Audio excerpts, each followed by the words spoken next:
معناتها كي تخرج بعثة الأمم المتحدة اللي زدوا لها سنة، وأنا نقول لكم سنة غير قابلة للتجديد، غير قابلة للتجديد. إذا بقات السياسة الغبية الفاشلة للرئيس تبون بهذا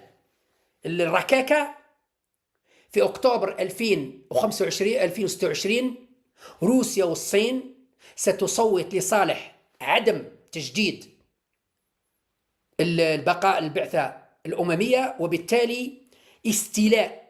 المغرب على كل الصحراء وفرض الحكم الذاتي بالقوة بمساندة ترامب وعدم ممانعة روسيا والصين. يضربوا الناحية يقول لك احنا خاطينا لا نصوت، خاصة أن الجزائر